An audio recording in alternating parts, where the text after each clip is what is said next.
네, 여러분 안녕하세요. 세 번째 시간입니다. 자, 점진적 과부하에 대해서 알아보도록 하겠습니다. 대체적으로 파워리프팅이나 보디빌딩이나 결국 신체를 발달시키기 위해서 장기적인 점진적 과부하가 계속 일어나야 됨은 부정할 수 없는 사실일 것입니다.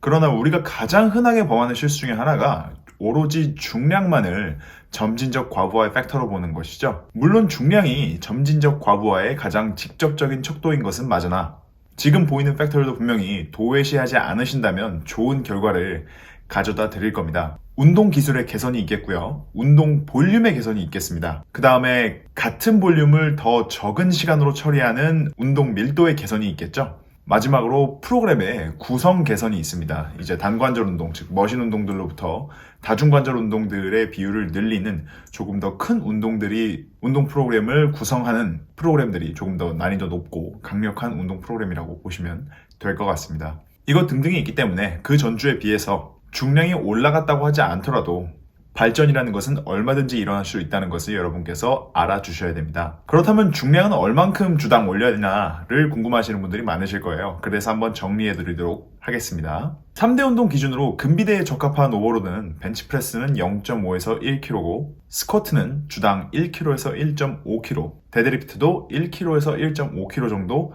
된다고 보시면 되겠습니다. 조금 적다는 생각을 하실 수 있습니다. 그러나 생각해보면 1년은 52주가 되고요. 우리가 벤치프레스의 증량을 1년에 아주 좋은 기술을 유지하면서 부상 없이 10kg도 올리는 것을 힘들어한다는 점을 바라봤을 때 52주에 주당 0.5에서 1kg를 올리는 것은 절대 작은 숫자가 아닐 것입니다. 우리의 몸은 성공과 실패를 기억합니다. 그렇기 때문에 프로그램 진행 중 계속된 성공의 기억을 새겨주는 것이 프로그램 진행 중 부상이나 막히는 것 없이 프로그램을 완주할 수 있도록 도와줄 것입니다. 다음은 파워리프팅의 중량 상승 기준입니다. 벤치프레스는 주당 1kg에서 1.5kg 정도, 스쿼트는 1kg에서 2.5kg, 데드리프트도 1kg에서 2.5kg 해주시면 됩니다. 저는 상당히 보수적인 중량 상승을 지향하는 편이고요. 단연간의 개인적인 경험으로 이것들이 여러분들을 좀 부상으로부터 지켜주고 장기적인 신체 강화 계획으로 여러분들을 올바르게 편입시켜준다는 것을 믿고 있습니다. 자, 그렇다면 중간에 증량이 실패하면 어떻게 해야 되나요? 라고 물어보실 수 있습니다. 제가 그것 때문에 시작할 때 점진적 과부하의 팩터들을 언급을 한 것이고요. 매주 중량의 상승이 필수적일 필요는 없습니다. 물론 되면 가장 좋습니다. 예를 들어 4주차에서 힘에 붙여서 벤치프레스 100kg를 간신히 밀었다고 한다면 5주차에서 같은 반복수로 101.5kg를 하지 마시고 101.5kg로 가되 반복 횟수를 1회에서 2회 정도 빼주시는 것이 좋습니다.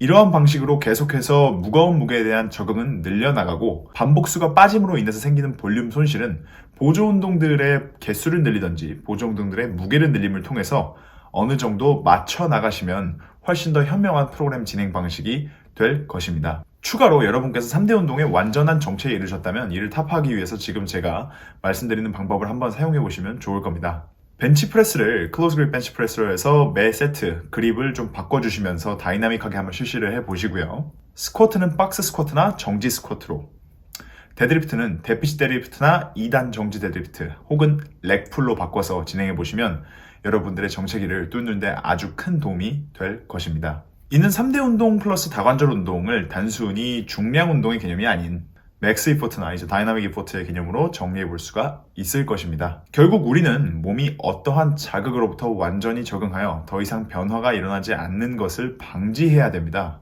그래야 새 자극에 반응해서 신체를 발달시키는 긍정적인 사이클로 몸을 편입을 시킬 것이기 때문입니다. 자, 주기화에 대해서 말씀드리겠습니다.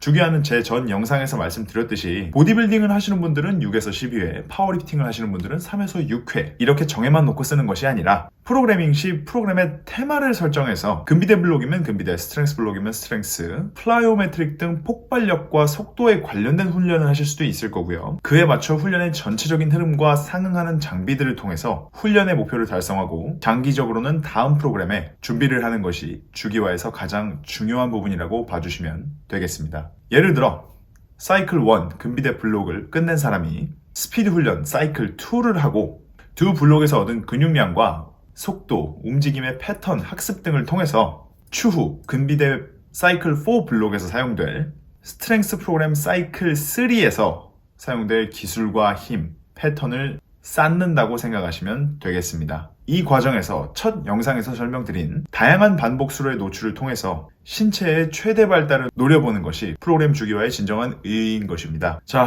이렇게 파트 3가 마무리되었습니다. 다음 파트는 운동이 설계된 방식에 대한 설명이고, 이러한 프로그램을 사용해서 지금까지 시합에 뛰었던 선수는 3명입니다. 각각 알파, 베타, 감마이고요. 2021년에는 2명을 더 준비하고 있습니다. 델타와 엡실론이 되겠죠? 곧 파트 4에서 뵙도록 하겠습니다. 시청해주셔서 감사합니다. 그리고 이번에 헬스장 오픈해서 PT 회원권이랑 모집 많이 하고 있으니까 많이들 문의 주시면 감사하겠습니다. 감사합니다.